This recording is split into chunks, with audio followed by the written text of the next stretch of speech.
Welcome to Dateline SAU, your source for the latest news and sports from St. Ambrose University. I'm David Meyer. And I'm Charles Hart. The Sexual Assault Awareness Team, a domestic violence and sexual assault awareness group on campus, held their Take Back the Night March last Friday. SAT organized this event to empower and stand with those who have or are currently experiencing sexual assault or domestic violence in our community. Hoping that this lets students see that, hey, we need to talk about this. And I hope they kind of start to look around and see whether it's an issue here or not, and look around the community and realize that maybe we need this here.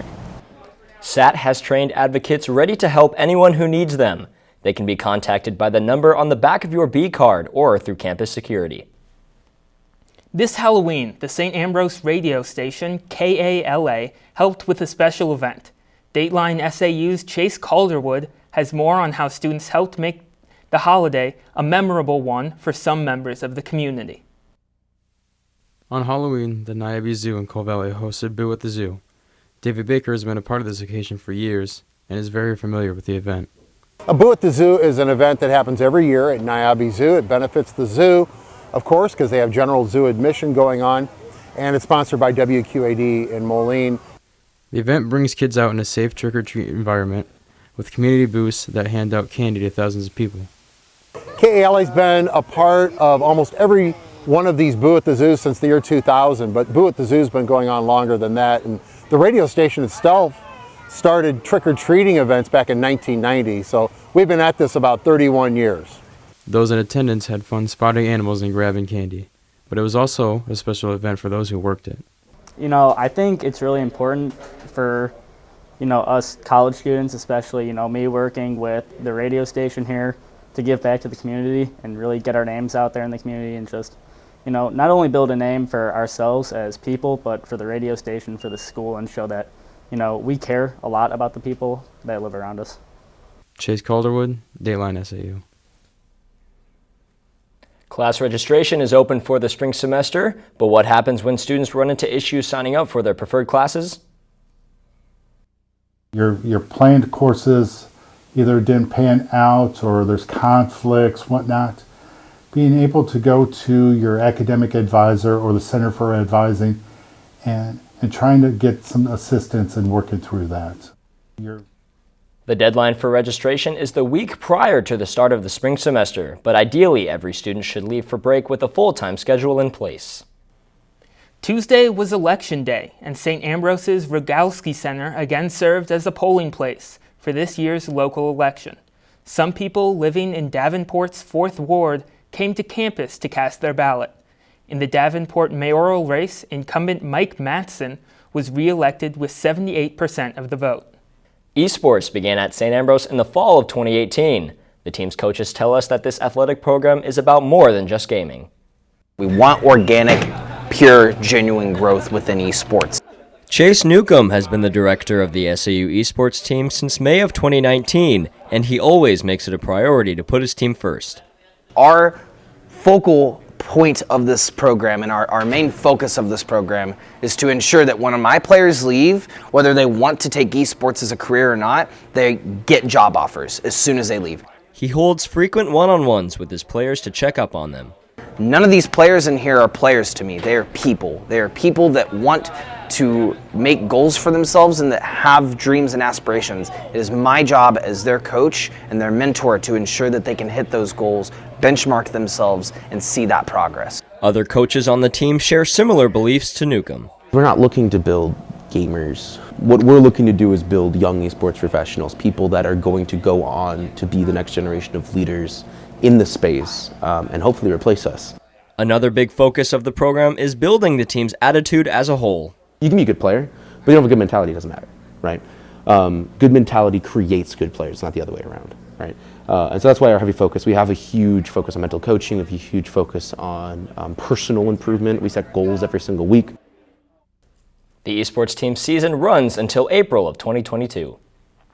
This Saturday and Sunday is Family Weekend at St. Ambrose. The Campus Activities Board hosts this event. CAB President Melina Garcia says it offers a break students may need at this point in the semester. Family weekend is a good time for families to come visit their kids. I know it's a good point in the semester where people might be getting really stressed and a little homesick, but with the workload from school and stuff, they might not be able to go home. And so this time, their families can come visit them. They can come see campus, see their dorms, see how they're doing, and kind of take a look at what campus looks like in the middle of the school year versus like over the summer. CAB is hosting events for all ages, like the Stuff a Critter event and Trivia Night. Families can also enjoy a home football game, mass, and a jazz concert. In an effort to engage SAU students with the veteran community in Davenport, the Military and Veteran Organization has a few events planned for Military Week at SAU. One of those events includes a 50-50 raffle. The 50-50 is tacked on to the 5 events we're having next week.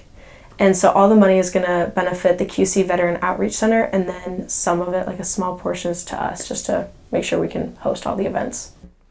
Students, faculty, and staff can enter for a chance to win by sending a Venmo to Ireland 3271. There are also donation jars located in the Beehive, the Rogalski Center, and the Health Sciences Building. The Student Occupational Therapy Association and the PTE Honors Society hosted a festive fall event on Thursday evening that consisted of fun fall games, treats, and more. I know SOTA and PTE, our main focus is to get some of our students to go to AOTA conference, which is our national OT conference, occupational therapy conference in San Antonio this March. And so we're really pushing some fundraising events this semester and next semester in order to get us there.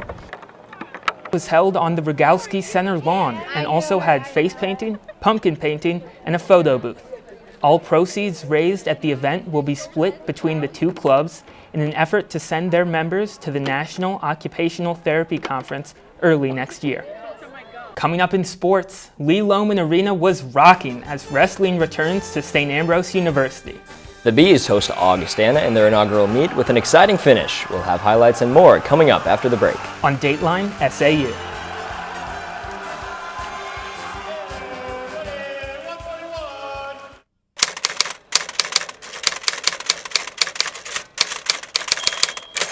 I know lots of people gave so that I could come to Ambrose, and once I graduated and they asked if I would donate, I never felt like it was an option. I never felt that it was something I shouldn't do, because I wanted to give the same experiences that I had to someone else and let them have a great Ambrose experience as well.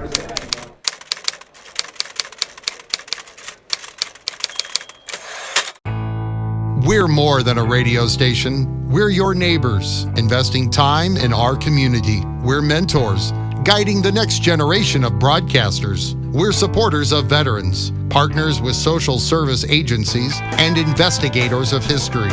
We're dedicated sports fans. We're committed to the stories that make the Quad Cities unique. We are KALA Radio, 88.5 FM, 106.1 FM. Turn it on, turn it up.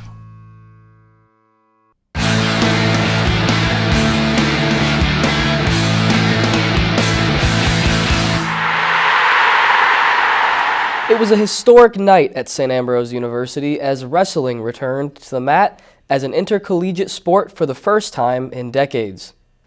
The excitement never dwindled as the large crowd cheered on the Fighting Bees in their first match of the inaugural season. Augustana was the opponent, and Mick Chagnon set the tone for the evening as he tallied the first points of the match with this pin against his Viking foe, and Lee Loman Arena was rocking. Matt Robinson was up next as he carried the momentum at 133 pounds with this 8-6 overtime win, putting the Bees up by 10 team points. Later on in the night, Chris Bridges marked another pin in the 165-pound weight class just 4 minutes into the match. The Bees led 18-5 thanks to Bridges. And Dylan Miners at 184 pounds sealed the deal for the Bees with yet another pin on the night.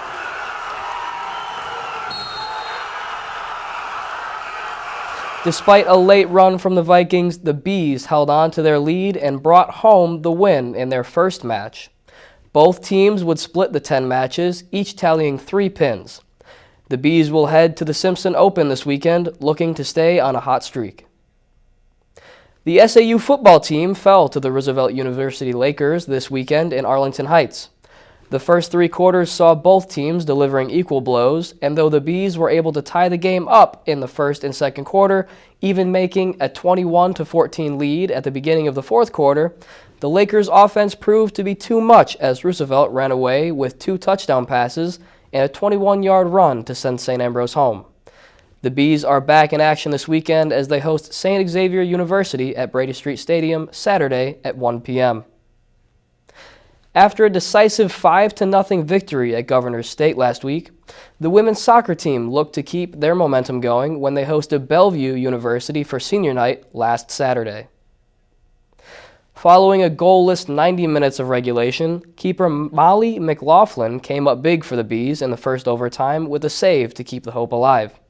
The second overtime period saw Morgan Wallen boot the ball past the Bruins keeper to tally a victory in the Bees' final regular season matchup.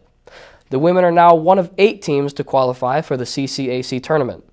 They will travel to Olivet Nazarene in the opening round. Basketball season is officially underway at St. Ambrose. It started last weekend when the SAU women played host to the Mount Mercy Mustangs. We'll pick things up in the second half. Here, Kylie Wroblewski found the back door open for 2, and the Bees go up 50-43. Then it's Mel Stewart to the hoop, and the lead grows to 8. Then, with less than 3 minutes to play, Madeline Prestegard crashes the offensive boards for 2 more, and the St. Ambrose women win their season opener 70-59. The Bees closed the game on an 11-0 run, holding Mount Mercy scoreless over the final 4.5 minutes. The Bees led the entire contest with a balanced scoring attack, including 3 players in double figures. The women were back at it Tuesday, hosting nationally ranked Olivet Nazarene. The Tigers played up-tempo all night, and the Bees made them pay early with easy layups. St. Ambrose crashed the boards too. This offensive putback from Janie Prestegard put the Bees up by 8.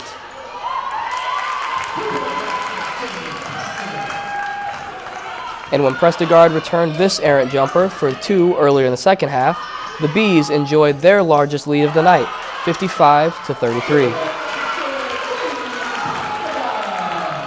But the Tigers started to crawl back.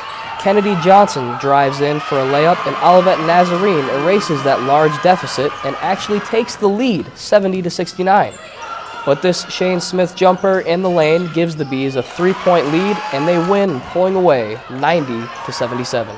St. Ambrose hit 75% of the 44 free throws they attempted as the Tigers scored just 8 points from the charity stripe. The Bees also enjoyed a huge rebounding margin. The team will now hit the road for the first time this year as they travel to Mount Mercy.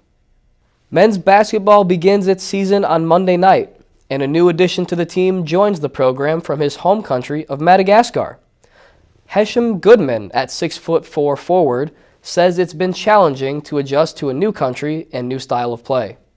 I need to get used to it now, especially for the environment, people who are around, learn how basketball is played here in the U.S. compared to Madagascar. You know, I want to have more experience.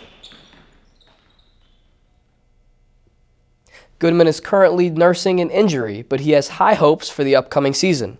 The men's basketball team opens play Monday night at home versus Mount Mercy University.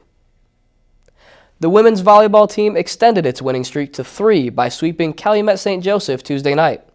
Sophomore Meredith Siebers had a match-best 12 kills.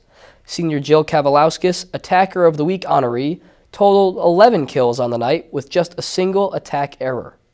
St. Ambrose will finish the regular season at Roosevelt University. Then the CCAC tournament will follow close behind with quarterfinal action beginning next Tuesday. The St. Ambrose bowling teams had an impressive showing in Cedar Rapids this past weekend at the Five Seasons Classic. 3 of the SAU teams, the men's and women's varsity and the men's JV, won their respective competitions. The teams will be back in action when they compete in the Quad Cities, November 13th and 14th, in the Leatherneck Classic. And that's it for sports this week. I'm Cameron Giampaolo. And that's all we have for you on this edition of Dateline SAU. We'll be back next week with the latest news and sports from St. Ambrose University. Remember to check out the SAU TV Facebook and Instagram pages for our newscasts, late-breaking news, and more. You can also find news stories and videos on The Hive at sauthebuzz.com. Thanks for watching. We'll see you next week.